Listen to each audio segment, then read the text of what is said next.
qui n'a pas... manque de temps, qui n'a pas été permis d'être révélé, d'être expliqué. Je l'ai découvert, ça, c'était en 2e année de théologie sacrée. Là, mon regard a complètement changé sur le monde.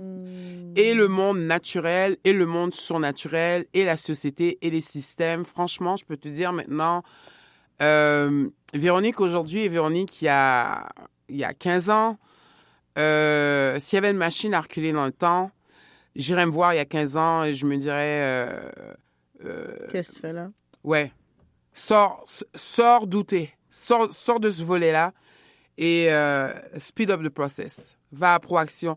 Finis les études, va à Proaction. Proaction a changé mon œil sur les affaires, mon regard sur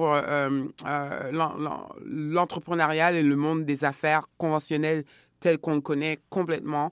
Je serai éternellement reconnaissante à Proaction. Je leur souhaite longue vie.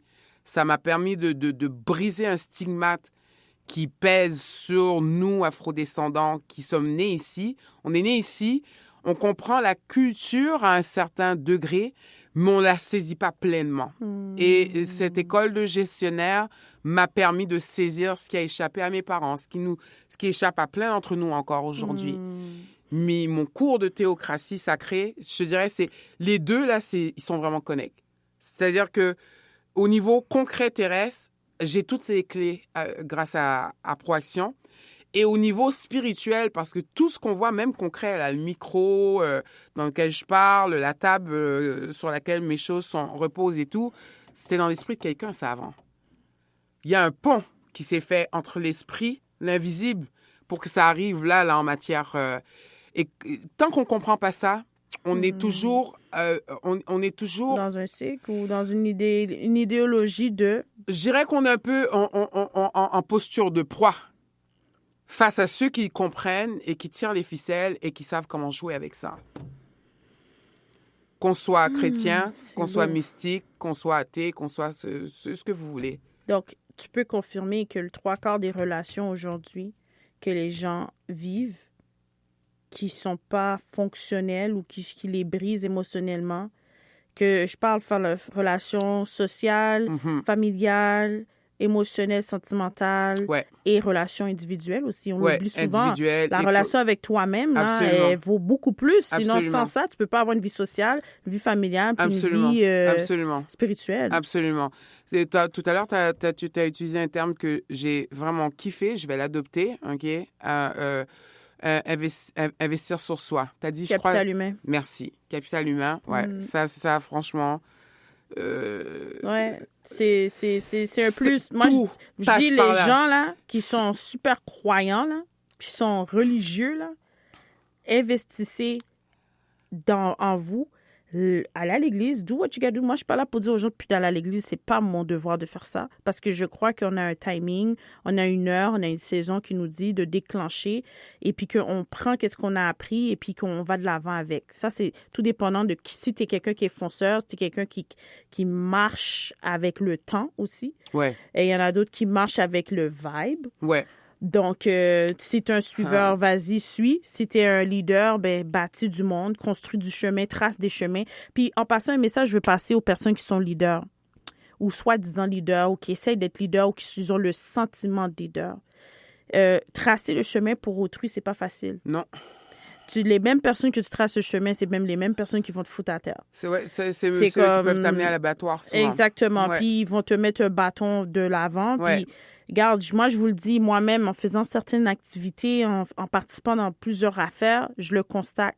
C'est pas un combat qui est facile. Non, du tout. Donc, je dis merci beaucoup à tous ceux qui m'encouragent, ceux qui croient en moi, ceux qui participent dans ce que je fais, ceux qui investissent dans ce que je fais. Puis quand je dis investi en prière, en présence, en appel, en texto, en inbox, en whatever it is, que vous prenez le temps de dire « Yo, ça va-tu? Est-ce que tout va bien? » Puis moi, je suis capable de vous dire « Oui, ça va bien, merci. » Puis dis « Écoute, je continue, j'aime ce que tu fais. » Vous êtes des personnes que je prie pour vous. Je prie même pour ceux que je ne connais pas. Et je prie pour mes ennemis aussi. Parce que sans mes ennemis, ça veut dire que je fais rien. Puis les gens disent, mais c'est qui tes ennemis? Comment ça, t'as des ennemis? Je dis, écoute, t'es-tu dans mon téléphone? T'es-tu dans mes sommeils? T'es-tu dans mes songes? Si tu n'as pas d'ennemis, j'ai un mentor français. Ça a été mon premier à l'âge de 20 ans. J'ai eu, je dirais, presque 6 ans dans ma vie, ce monsieur-là. Et la première chose qu'il m'a dit quand j'ai commencé à m'intéresser au volet entrepreneurial, il m'a dit, si tu n'as pas d'ennemis, tu n'es pas une personne intéressante. Et si tu n'as pas au moins une quinzaine de personnes qui essaient de te mettre des bâtons dans les roues, ce que tu fais n'est pas la chose que tu dois faire. Mm-hmm. Puis ici, exemple, les gens ne te donnent pas de conseils ou ils ne t'amènent pas des outils pour que tu perfectionnes. Ça aussi, c'est une forme je ne veux pas dire une forme de... jalousie, de l'envie, de l'insécurité. Parce que si, exemple, on va dire, Véronique m'approche avec un projet, puis elle n'a pas les outils, exemple. Ouais. Elle a le contenu, elle peut véhiculer, elle peut s'enrichir avec ça, elle peut même prospérer avec ça, mais elle n'a pas les outils pour. Moi, si je vois du potentiel, puis je dis, je peux aider la fille à aller, je ne veux pas dire femme, je peux amener cette femme-là à explorer, puis à s'expérimenter dans un autre niveau, qu'elle-même, peut-être qu'elle va tellement aimer, elle va dire, mon Dieu, je ne veux pas dire accro, parce que c'est pas bon d'être accro de quelque chose, mais c'est juste, hey, voici, j'ai trouvé où je m'en vais pour les prochains 2 ans, 5 ans, 10 ans, puis je vive de ça. Mais là, moi, je t'apporte des outils, puis je dis, voici qu'est-ce que tu peux faire, voici qu'est-ce que tu peux faire, puis on peut apprendre en même temps aussi. Absolument. Puis c'est qu'est-ce que je trouve dommage, c'est que tu peux pousser une personne, puis cette personne-là ne va pas te donner le petit... reconnaissance. La petite affaire que tu as besoin pour que tu puisses péter le plafond, parce que on le sait. J'ai eu un épisode dernièrement avec des jeunes filles dans la vingtaine. Ils l'ont dit, les femmes, là, on est à Montréal, mais je veux dire, en général, je pense que la femme a une difficulté de voir une autre femme progresser. C'est comme si je suis pas complète, tu peux pas être complète. Moi, je m'en fous. Si toi, demain, là, Véronique, tu gagnes à la loterie, tu as gagné 10 millions, félicitations, Véronique. Et puis, je vais te dire, investis bien dans ce 10 millions-là, fais qu'est-ce que tu as toujours envie de faire, puis oublie jamais de rester humble. Moi, c'est le conseil que je veux donner. Est-ce que je dis, Véronique, avez un petit chèque là, un petit bail là, un petit $150,000, comme les petits grattets? Non, je veux pas dire ça parce que c'est son argent à elle. Si elle m'en donne, merci. Si elle m'en donne pas, merci aussi. Au moins, je suis contente, j'ai connu cette personne-là dans ma vie, puis que là, je sais probablement à cause qu'au niveau qu'elle est rendue, elle va peut-être devoir me couper comme contact aussi, parce que là, elle va être dans un autre niveau avec d'autres personnes. Son cercle va peut-être se rétrécir parce qu'elle veut pas que les gens l'abusent. Donc, c'est aussi ça, il faut comprendre pour pas dire, oh là, elle est hautaine, elle se pense qu'elle est supérieure. Non, guys, there's level into this shit. Absolument. So, quand tu arrives, exemple, tu sors du secondaire, tu vas au cégep ou tu vas au milieu du travail, tu vas aller travailler, ben, tu vas rencontrer différentes réalités et différents enjeux. Donc, imagine quand tu es à l'université. À l'université, on dialogue, on évolue, on apporte des projets qui vont aider la société à avancer. Puis, on va apprendre aussi sur soi-même. Puis là, après, notre carrière va s'élancer. Ça va te permettre de savoir est-ce que je suis dans le bon chemin, dans le bon programme.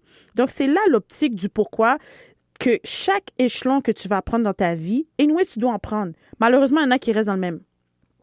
C'est dommage. Moi, j'en ai vu des gens là comme, je regarde là, qu'est-ce qui s'est passé en 20 ans? La personne est à la même place que je l'ai quittée.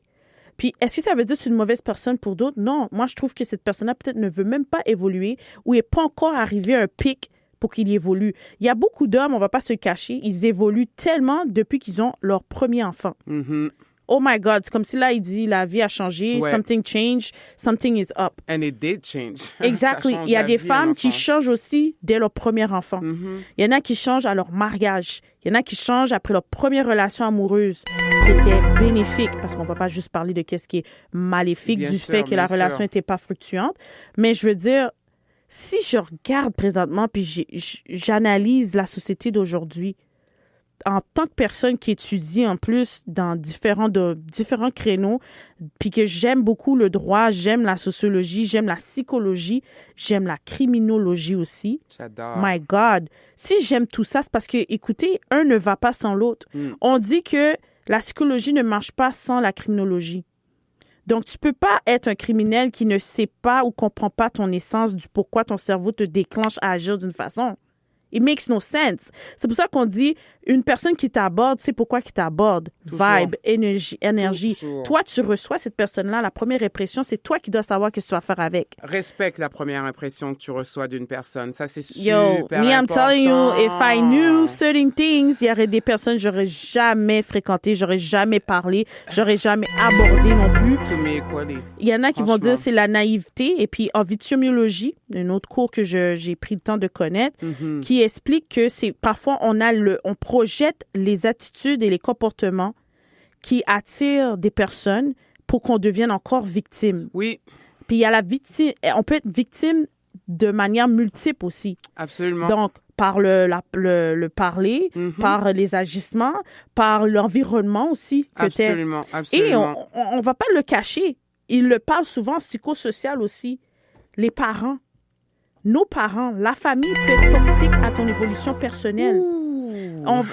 Puis on va pas se cacher, en tant que personne racisée, on est ethnique, la famille c'est notre richesse, on a grandi dans ça. Absolument. Et puis on va peut-être te fouetter ou te pointer du doigt d'avoir abandonné quelqu'un de ta famille dans une situation X que tu voulais pas en faire partie. Mais c'est parce que parfois, porter trop sur nos épaules t'empêche d'évoluer et puis tu remarques, oh, tu viens d'avoir 40 ans, no kids, t'as pas évolué, t'as pas voyagé, t'as rien fait. Je vais reformuler ce que tu viens de dire. Je vais dans cette optique-là, dans cette avenue-là, c'est que si tu veux réussir dans la vie, à chaque différentes étapes de ta vie, tu es obligé de faire des sacrifices. Et ça, le vrai meaning de sacrifice, c'est des choix.